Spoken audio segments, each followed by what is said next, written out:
this guy has one of the most solid eds. Now, obviously, let's not forget Yamaguchi had a very exceptional DJ last year. So he's still got that DJ intel. Now, when I was having a little look at all the players and see what they're doing and practicing, Yamaguchi was actually practicing against the DJ, obviously, but what he was doing was specific things. He was charging Psycho Flicker with Ed, and he was reacting to how DJ would escape all the situations so he could punish them. He was perfect parrying both hits a heavy air slasher. So he's doing very specific things against DJ. So as long as he's got his kind of core strategy intact, he'll be able to employ any other tactic he wants and be ready for it. That's so funny because you just said that, and now look at the voting system. It went from Yamaguchi's side. It was maybe like 20% now. He's almost at 100% on the voting side on who is going to win. But you also looked at Yamaguchi in his run just to make it here, and he took out, he beat a lot of people to make it here. He took out, but Tyrannosaurus X, which is the key player, right? Also Kichipa and Human Bomb. That is a crazy run just to make it into top 96. Now, the other thing as well, just to tack onto that, his CPT results haven't been particularly well. You know, his best result was probably joint 9th at World Warrior #2 for Japan, but for good reason. It's an ocean full of talented players. Yeah, exactly. So it's very hard to get a very good result or even win there. But Yamaguchi, I think, has been pouring a lot of his efforts into Street Fighter League Japan, but he's here for the CPT. If he gets far and even heck qualifies for the Cup, that would be a win not just only for him, but for Shinobism as well for that representation. And the transition from DJ to Ed is interesting because Fudo did the exact same thing.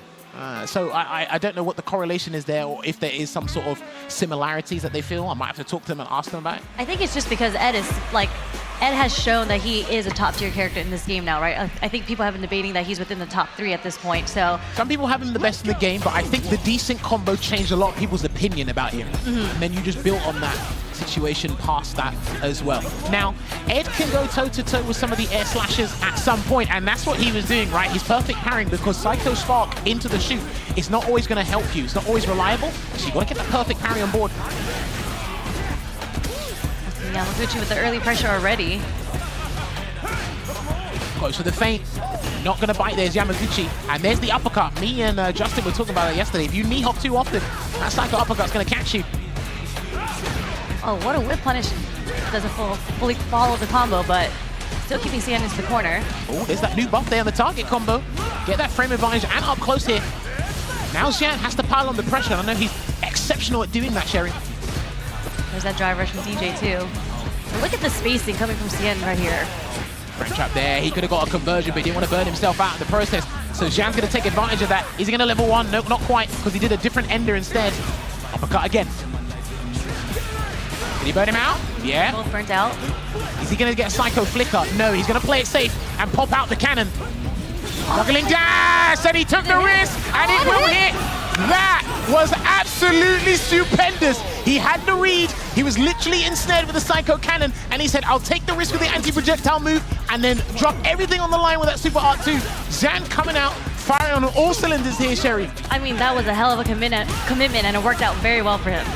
It's a low with the funky slicer. And someone told me, as part of the production crew, they said Xian hasn't done particularly well against Ed in tournaments. So it looks like he's done his work as well.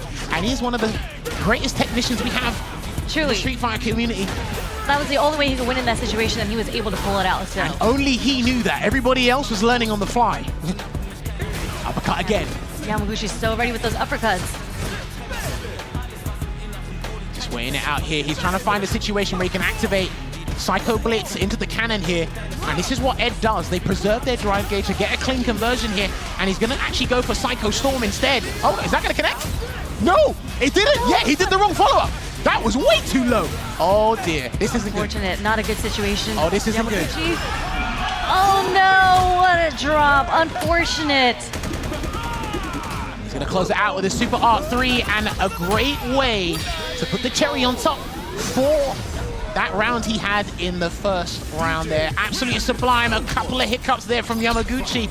It looked like some of the stuff I was actually telling you that he was practicing, he was actually implementing it really well, but just a couple of blips didn't work out for him, and he gets a delayed conversion from the crouching medium punch. Yeah, and at this point, you really can't make any sort of drops. Oh yeah, at this late stage or in the tournament just in general, first to 2, you don't want to do that. But it's going to happen just because of how crazy, how rapid this game is, the safe style on the line. So it looks like he's going to change up his neutral approach here, Sherry. That's what it looks like. Yamaguchi still ready. Anti-air with the short jumps, nice check. Getting the counter hit. All right, there's a forward throw. He's gonna have to pull him in.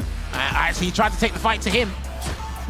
Just playing it safe here. And there's the shimmy with the crouching light kick. Drive rush cancel here. I like that Xian's been a little bit more stubborn with these jumps just to see if Yamaguchi's consistently still doing the psycho uppercut anti-air, because he's gonna have to utilize that horizontal dominance we know DJ for and catch him off guard, but he doesn't want to have to play the whiff punish game either. DJ, that's not his department. Yeah, but Yamaguchi's still effectively at like closing in the space with these drive rush jabs. Backs away with the kill rush.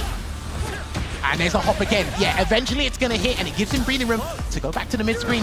Yamaguchi needs to sit tight, but then he gets the parry into nothing. Literally presses hot air. Walks away. Right, he's gotta get this right. He actually has to get all of this right to burn Xian out and put him in the corner. Oh, he's going for a different route this time, so it should actually get the burn out here, Sherry. Here it is, yep. Good block. Time. Oy. Nice snatcher just to close out the round, and we're gonna take it 1-1. That's interesting because that has like over 20 frames of startup. So arbitrarily throwing out an EX Psycho Flicker to pull him in, that's a big gamble, especially after Xian's been jumping and doing knee hop like incessantly. So yeah, that could have gone south, but that's the first time he presented it really, so it might have caught him off guard. 100%. That's why I think he's been trying to test the waters. A couple of situations at a time here, and he backs away, not in hesitation, just as respect.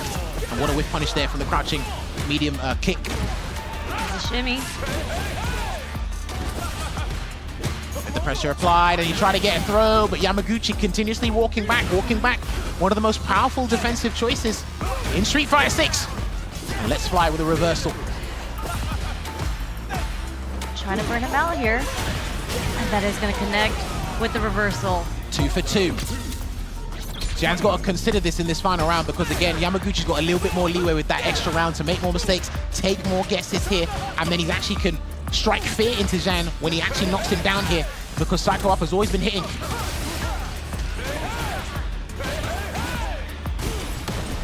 Perfect parry, no grab.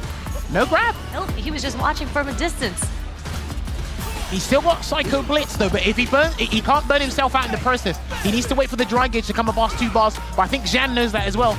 Yeah, Xian is just aggressively... That's fine. That's actually very smart. That was genius. Chip him out.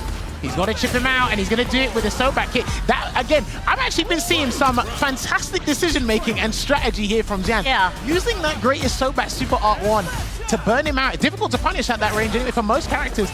That was actually strategic. Walks away again. Could have actually clipped him with the crouching medium kick because he's been walking back. He can take a gamble here now, Xian. Nice. Xian not biting. Just giving the pressure with his back dashes. There it is. Crouching medium kick. Oh! And it was too meaty enough, and he's gonna burn him out with the Super Art 2. He's got nothing left in the tank, so this is basically guaranteed. If he gets this right and chips at him a little bit, he's gonna go for a stun maybe after 2 more air slashes. 1 more? Yep. Okay, yeah, he's just setting it up. He's just setting it up. And it is guaranteed there for Xian, ending it with a perfect, the hometown hero, knocking the Vanguard of SFL Japan for Shinobism in the loser's side. That was quintessential DJ gameplay